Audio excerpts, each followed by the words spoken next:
E a Câmara Americana do Comércio defende a criação de uma política nacional de minerais críticos. De acordo com a entidade, em meio a essa guerra tarifária, as regras ajudariam a relação entre o Brasil e os Estados Unidos para negócios que envolvam o nióbio, o grafite, o lítio e também o cobre. Quem vai analisar esse cenário e esses temas com a gente é o Fabrício Panzini, diretor de políticas públicas da Anshan Brasil. Fabrício, primeiramente, bom dia. Muito obrigada por participar ao vivo comigo e Maria Almeida aqui do Agora. Bom, Fabrício, qual que é a importância da criação dessa política, né? A aprovação de legislações apropriadas no Congresso poderia deixar o Brasil melhor posicionado para receber esses investimentos? Sem dúvida. Bom dia aí a vocês. Obrigado pelo convite. Acho que a gente está diante de uma grande oportunidade para o país, né?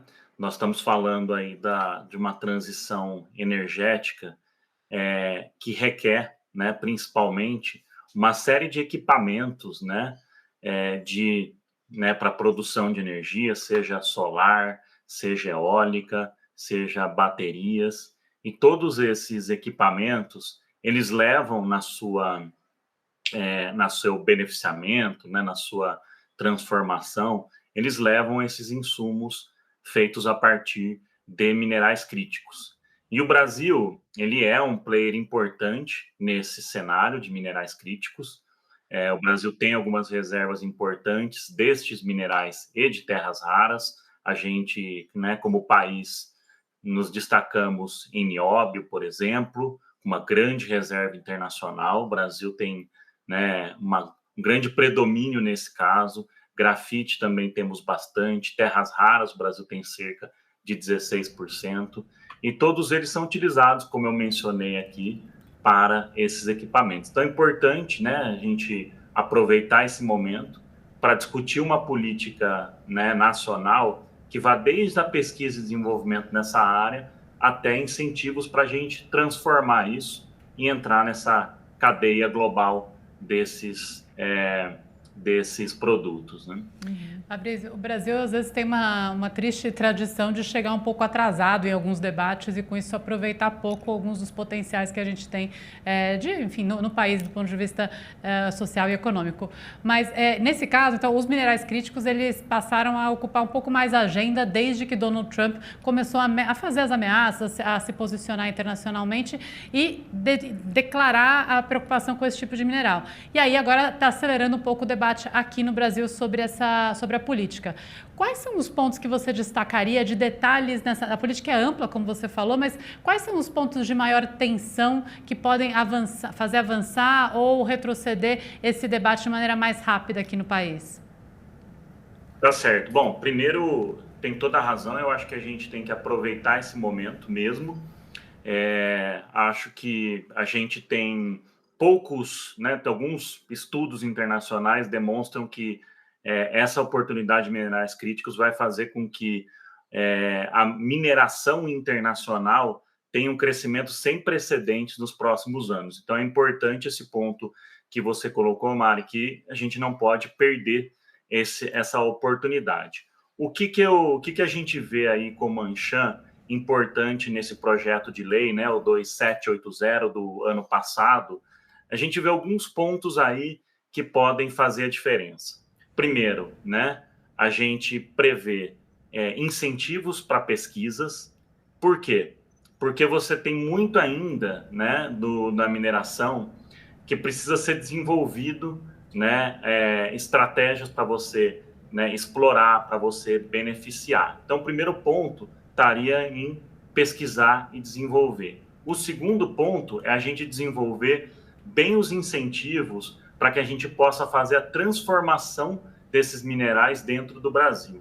Então, linhas de créditos que sejam adequadas, né, a devida isenção de alguns impostos que já há para outras áreas no Brasil, que pode ser para royalties, para a gente, né, importar tecnologia para poder fazer a transformação mineral no Brasil. Projetos de infraestrutura são essenciais, né, para você fazer toda essa exploração, fazer todo esse, né, transporte desses minerais as regiões que vão transformar, você precisa de uma boa infraestrutura, né? E esse é um dos pontos do projeto, por exemplo, que nós defendemos como muito importante. E para ficar em mais um aqui, né, de novo, talvez na inovação, é permitir que as empresas tenham algumas deduções na sua receita para aquelas que vão pesquisar a tecnologia e vão inovar.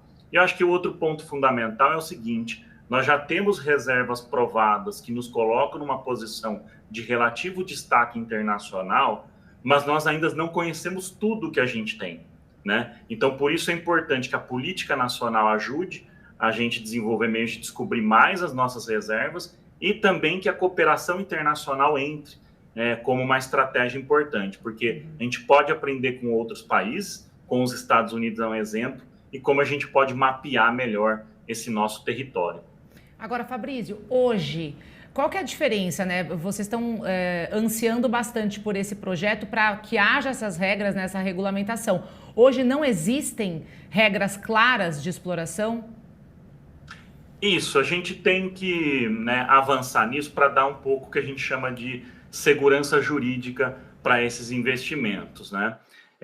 Segurança jurídica e também incentivos. Hoje nós não temos uma lista no Brasil daquilo que é considerado mineral crítico ou daquilo que é considerado minerais estratégicos, e incentivar esses minerais especificamente, seja via P&D, seja via, né, dedução na receita para as empresas, seja via linhas de créditos. Então a gente tem que, né, criar essa política, porque essa política vai dar um pouco da segurança jurídica e dizer, olha, esses minerais são importantes para que o Brasil entre nessas cadeias, né, para a transição energética, e outros são importantes porque entram na cadeia alimentar, inclusive. Então, é para a segurança energética e para a segurança alimentar. Sem esse projeto, os investimentos vão vir, mas vão vir numa velocidade menor, porque não se tem esses incentivos. Com o projeto, a gente pode acelerar e, como disse a Mariana, aí a gente consegue não perder esse timing internacional.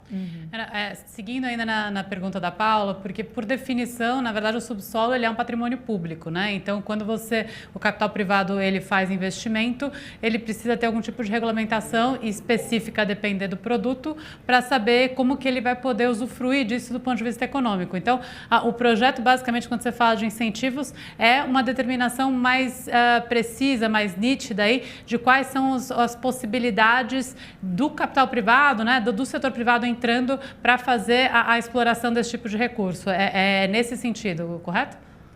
É nesse sentido. Também depende do Estado, por exemplo, alguns pontos como licenciamento, né? Licenciamento ambientalmente correto, mas também numa velocidade também que possa atender a esse momento. A gente tem uma oportunidade, segundo, né, a McKinsey levantou, né, nessa agenda toda de transição ecológica, transição para uma economia de baixo carbono, de aproximadamente 120 bilhões de dólares. Nós estamos falando de mais ou menos 700 bilhões de reais. E os minerais, eles representam ao redor de 20% dessa oportunidade brasileira. Então, é um pouco nessa linha mesmo, dando essa segurança jurídica, de fato, os incentivos que vão orientar os investimentos das empresas, o licenciamento, né, correto, sustentável, a rastreabilidade desse mineral, importantíssimo. Estamos fazendo em regiões que são, de fato, regiões que o Estado permite esse tipo de exploração, o beneficiamento disso, porque muito do ganho econômico está em você beneficiar também, né, transformar esse mineral dentro do Brasil e não apenas exportá-lo em formato bruto. Então, é uma grande oportunidade mesmo para receber investimentos externos, para ter cooperação com outros países, um deles, como a gente, né, Câmara Americana, um deles os Estados Unidos, que já tem feito, né, uma cooperação financeira com empresas no Brasil, apoiando essa exploração e beneficiamento aqui. A gente tem falado bastante desse tema, é um tema cada dia mais importante aqui para essa discussão. Muito obrigada, viu, Fabrício Panzini, diretor de políticas públicas da Anshan Brasil. Obrigada pela sua participação ao vivo aqui no Agora e um ótimo restinho de semana para você. Obrigado, estamos às ordens. Muito obrigada.